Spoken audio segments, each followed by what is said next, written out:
Olá, bem-vindos à 34ª edição do programa Explicando Direito. Recebemos hoje o professor Vânia Baldi, graduado em Sociologia na Universidade La Sapienza de Roma, doutor em Ética e Antropologia pela Universidade de Lecce, atualmente professor no Departamento de Sociologia do Instituto Universitário de Lisboa, pesquisador do CIES da mesma instituição em Portugal. Ele está de passagem pelo Brasil para uma série de palestras a abordar temas como cybercultura, fake news e os desafios da democracia. Recentemente, lançou a obra Otimizados e Desencontrados, Ética e Crítica na Era da Inconsciência Artificial. Ele reservou um tempo para participar de nosso programa, Explicando o Direito, que tem como objetivo desenvolver conhecimento sobre temas jurídicos, sociais, com o escopo de aperfeiçoar as relações humanas. Seja bem-vindo, professor Vânia Baldi. É um prazer recebê-lo. Muito obrigado e obrigado pelo convite.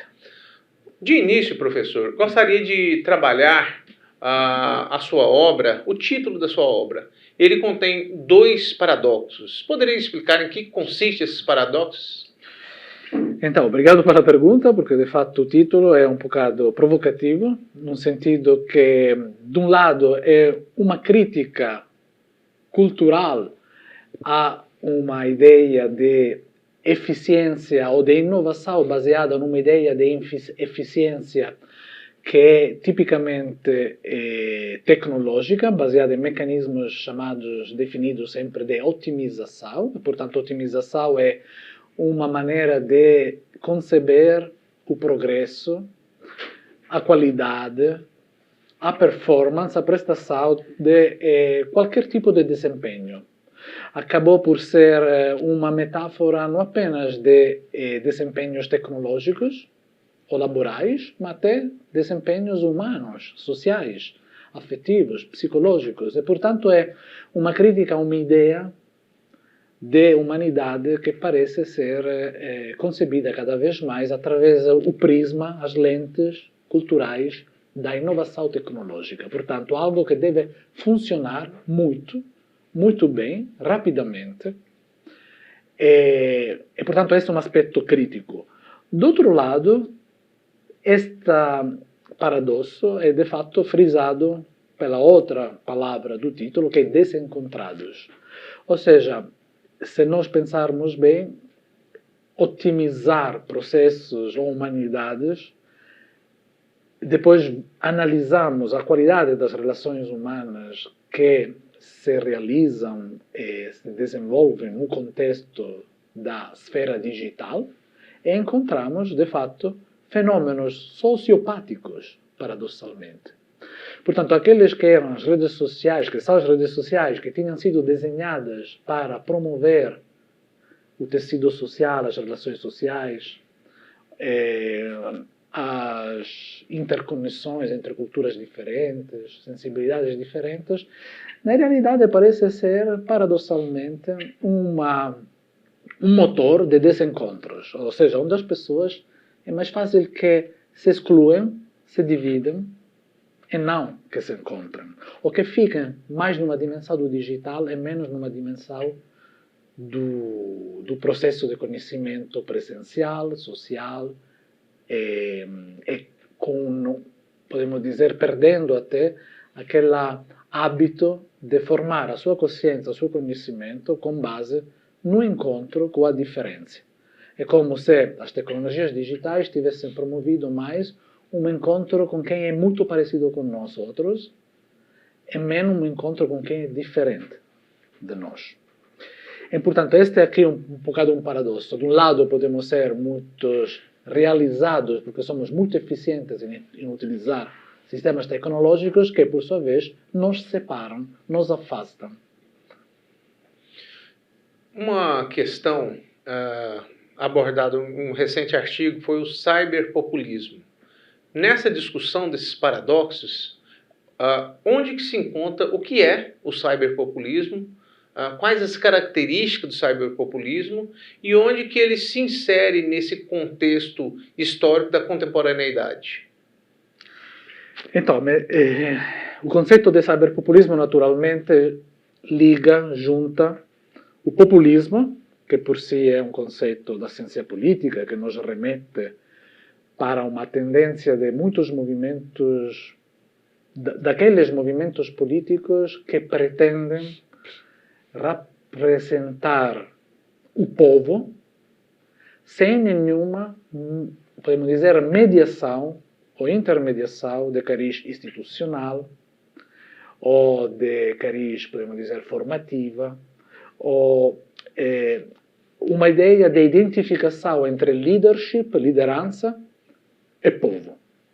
E, portanto, a ideia é que o povo seja algo compacto, homogêneo, único, algo que não tem características, podemos dizer, heterogêneas, que implicam podemos dizer, uma riqueza da dimensão social, não é? E da política.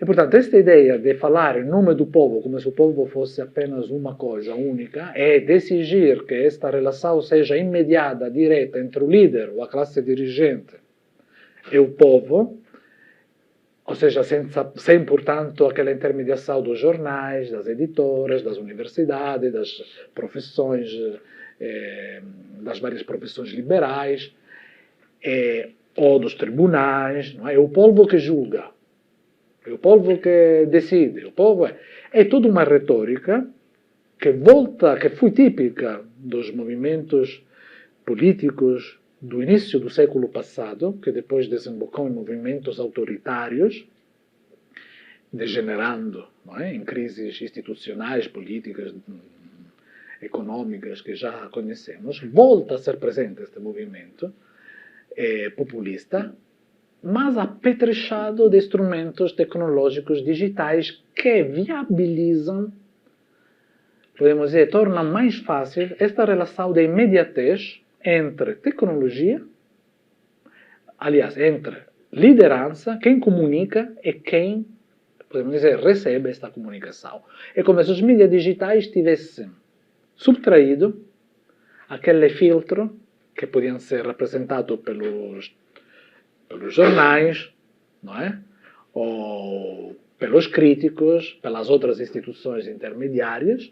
É como se houvesse assim, uma sensação que, no contexto cibernético, houvesse maior democracia, maior transparência, maior debate, porque, no fundo, não há um controle que faz este filtro. E, portanto, o cyberpopulismo é como dizer, os novos populismos contemporâneos conseguem rentabilizar esta desintermediação digital em prol de uma comunicação que não é controlada, não é verificada, dando aso também a muita desinformação, a muita distorção da informação. E isso tem muitas repercussões na maneira como nós lidamos com a informação, com o conhecimento, e também com quem tem pensamentos diferentes dos nossos. Chocando, portanto, com aquela cultura que herdamos, não é? Ao longo das últimas décadas, uma cultura mais democrática, baseada na mediação constante, na negociação constante, na interpretação constante, até na luta, no conflito, mas sempre baseado na ideia que temos que justificar, tentar comprovar o que é que nós... Diálogo. Exatamente. Num contexto digital é como se não precisássemos disso. Cada um fala com o seu grupo, com a sua tribo, e fica, de qualquer forma, com a ideia que existe só aquela tribo e que todas as outras são erradas. E no artigo, né, o professor pontua que a finalidade da comunicação em rede, né, na atualidade, ela é justamente para agregar conhecimento. E nos moldes em que ocorre atualmente, ocorre justamente a reversão. Né? O conhecimento ele se dissipa. E os próprios meios de comunicação mais tradicionais, eles entram nesse jogo, no sentido de produzir notícias rápidas, notícias sem aprofundamento. Quais as consequências práticas, né, os jovens, né, os consumidores, né, como eles podem ser afetados com esses procederes? Então, naturalmente, as repercussões podem ser diversas. Podem ser diferentes e, portanto, podemos aqui eventualmente dar destaque àquelas que são mais, podemos dizer, críticas e que representam desafios para a nossa democracia, a nossa, podemos dizer, a nossa capacidade de podermos coexistir, conviver socialmente com quem representa ou tem interesses diferentes dos nossos. Então, que no fundo é o princípio de uma comunidade organizada democraticamente, a capacidade de saber lidar com a diferença, chegar a compromissos para organizar o consenso de uma forma não violenta, agressiva ou discriminatória, mas ponderando todas as várias partes que existem em jogo, não é? No jogo democrático. Com a tendência, podemos dizer, em transformar o mundo cibernético, a infosfera digital, na nova praça pública, na nova esfera pública, não só estas diferenças dificilmente entram em diálogo, mas também se ignoram entre elas. Acabam por não serem, não treinarem o hábito a conhecer opiniões diferentes, porque é como se toda esta tecnologia proporcionasse uma segmentação, fragmentação, polarização do conhecimento ou do suposto conhecimento. Porque o conhecimento, no fundo, significa refletir, ponderar, entrar num processo de questionamento, ficar perplexos, não é? E necessitar de um confronto para entender quais os pontos fracos, quais os pontos valiosos de um conhecimento, de uma teoria, até de algo muito científico e prático. Tivemos o exemplo com as vacinas, não é? Todo o tempo que foi necessário para nós chegarmos a uma vacina, ou a umas vacinas que funcionassem. Quanto tempo foi necessário para nós entendermos bem como é que funcionava o coronavírus, o que era exatamente. Portanto, foi uma experiência através da qual nós nos demos conta que o conhecimento precisa de tempo, que o conhecimento passa por desmentidas. No contexto digital, é tudo agora, é tudo imediato, é tudo inconfutável. Pode até ser constantemente algo que se desmente de um dia para o outro. Mas não interessa, porque o passado é apagado. O que interessa é o agora. É a força da linguagem, é a força da acusação, do tom, da retórica. Então, o conhecimento acaba por perder valor. É o que ganha valor? É a opinião solta. É uma ideia pela qual, no fundo, quem navega pelas redes sociais forma a sua opinião que já com base em experiências mais emocionais que cognitivas. E, portanto, reflete opiniões de outras opiniões que refletem outras opiniões. É como se entrasse num circuito onde não se desliga, não se olha o que é conhecido, o que é refletido a partir de um outro ponto de vista. Então, nesse sentido, acho que esta é talvez uma ameaça, uma das ameaças mais, podemos dizer, perigosas, porque a nossa cultura, a nossa civilização baseia-se em longos processos de acumulação, triagem, debate, crítica do conhecimento. É assim que conseguimos avançar e progredir, de uma forma imperfeita, mas é a única maneira que nós, de qualquer forma, sabemos pode dar resultados depois reconhecidos para todos. E nesse ambiente, a polarização ela se concretiza. E quais as características para que ela se consolide? Quais as táticas que são utilizadas para que essa polarização ela alcance o seu objetivo nessa era da pós-verdade? tá? Uma era da pós-verdade, no qual nasce uma nova verdade de acordo com articulações pré-programadas. E quais as características dessas que rendem seja essa polarização? Então, já é interessante porque a palavra polarização remete, se nós pensarmos bem, para uma experiência de polaridade. Agora, nós sabemos que polaridade significa saber situar-se, saber refletir, pensar, agir, considerando os polos opostos. Portanto, numa, podemos dizer, dimensão de oscilação entre os polos. Você pode ter uma ideia diferente da minha, e nós, através desta polaridade, acabamos por não ter certezas absolutas, porque sabemos que a verdade é algo que pode ser contingente, algumas verdades, outras são definitivas, sem dúvidas, mas que as interpretações sobre alguns fenômenos devem refletir esta polaridade. Polarização é ficar só num polo. É, de alguma forma, desconhecer a legitimidade do outro polo. É tornar um polo um fetiche, algo dogmático. E, portanto, esta polarização é, implicitamente, a recusa, a rejeição, a alergia ao fato que possa existir uma pluralidade de concepções sobre as experiências que vivemos. Agora, no contexto digital, a polarização serve muito a rentabilizar lucro das plataformas que funcionam com base no tráfego que geram. Tráfego informacional é mais, podemos dizer, estimulado por processos de polarização. Onde não interessa o que se diz, o importante é que seja um combustível, uma gasolina, que possa pegar facilmente fogo para gerar mais engajamentos, compartilhamentos, bolhas, algo que, na linguagem da ciência política que olha para a ciência da comunicação, é chamado cybercascadas, não é? Ou seja, umas correntes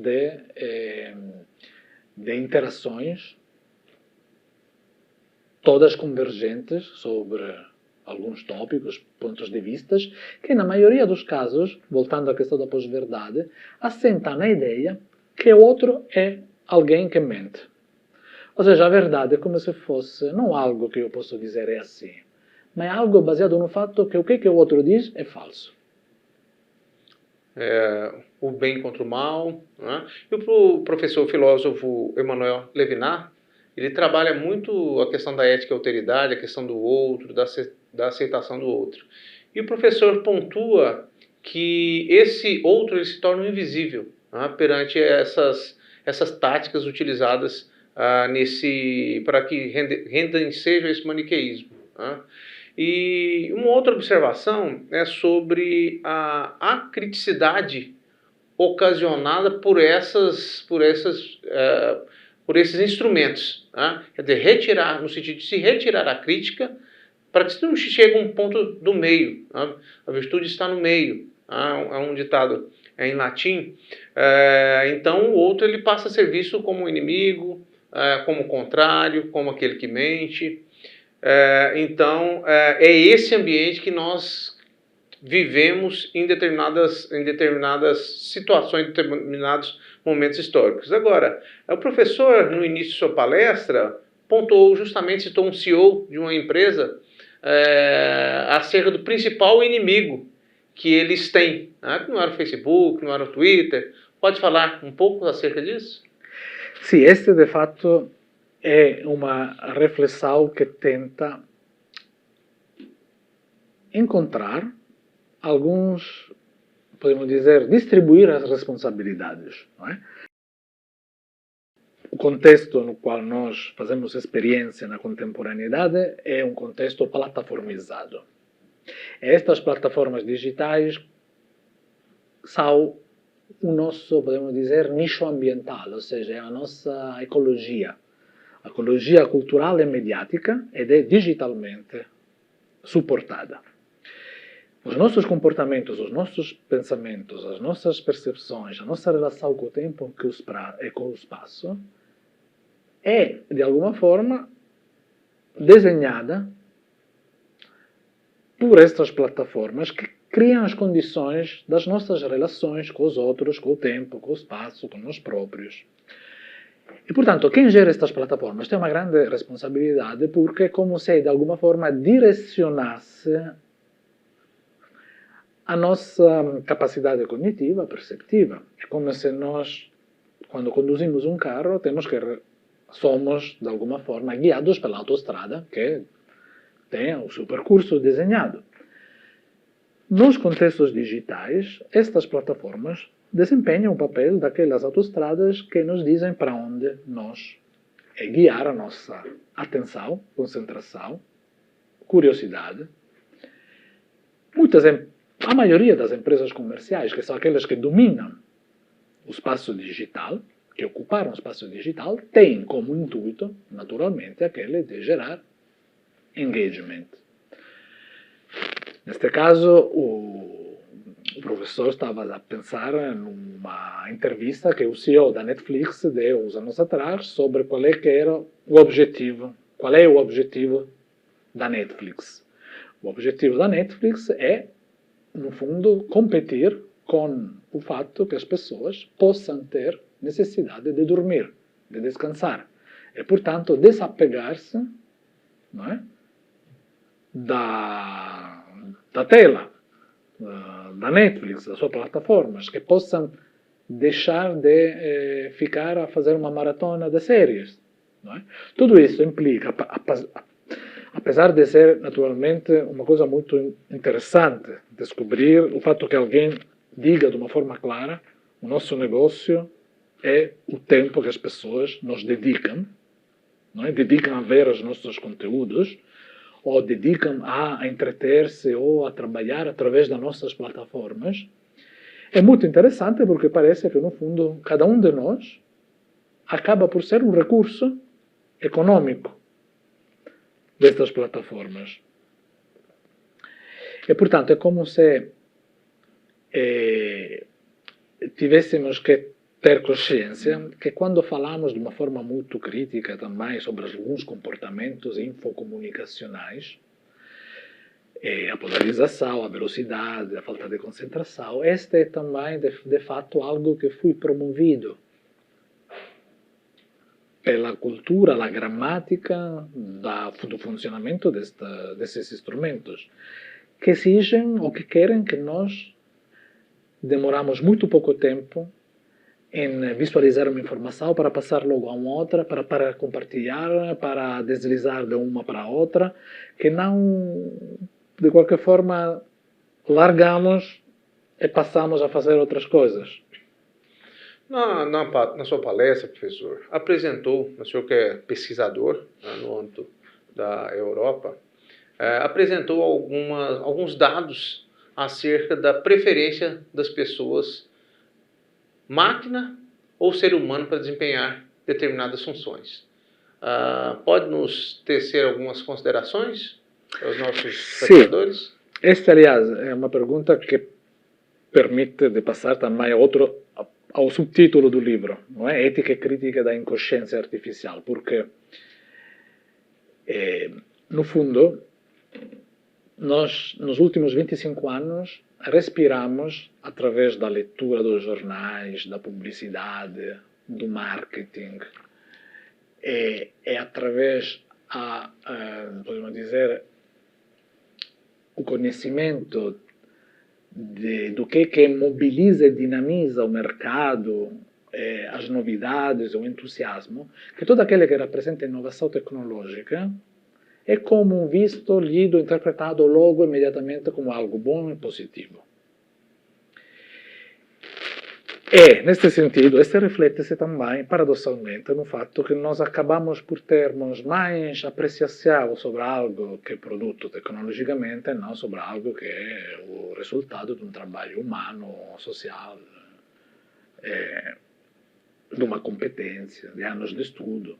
Então, nesse sentido, uma investigação que já tem 1 ano e meio, mais ou menos, sobre 11 países de vários continentes, democráticos e não democráticos, sim, fui pedido aos inquiridos de responder à pergunta: gostariam de ser representados por pessoas ou por algoritmos? Gostariam que todas as práticas burocráticas que remetem, não sei, aos seguros, aos bancos, aos vistos para viajar, que estas práticas possam ser elaboradas, trabalhadas por robô ou por pessoas? É curioso, mas até em países com uma grande tradição democrática, foi muito divisiva o tipo de resposta. Ou seja, é como se houvesse por base não só uma ideologia, quase uma religião à volta do que é a tecnologia, um mito, mas também, ao mesmo tempo, uma descrença forte sobre tudo aquele que representa uma instituição parlamentar ou uma competência socioprofissional, humana. E, portanto, há aqui um cortocircuito. De um lado, deslegitimar o que até agora representou, podemos dizer, a gestão, não é, do conhecimento, a gestão da política, da democracia, da vida em comum. Tudo isso perde valor por razões até que podem ser, em alguns casos, justificáveis, não é? Descontentamento, perda de poder por parte dos cidadãos, sensação de traição por parte dos seus representantes. Mas, ao mesmo tempo, temos uma narrativa que diz que tudo aquele que é inovação digital é extraordinário, fantástico, limpo, moderno, jovem. E, portanto, isso cria um curto-circuito para nós pensarmos a tecnologia como uma varinha mágica e tudo aquilo que não é tecnologia como é algo velho e sem valor. E sobre esse aspecto da decepção, né? Sobre essa faceta da decepção, com parlamentos, com trabalhos, com o judiciário, isso pode levar à polarização? Pode ter como uma das causas a polarização? Pode levar ou pode ser até o efeito ao mesmo tempo. Porque, de alguma forma, é difícil aqui dizer o que origina o quê.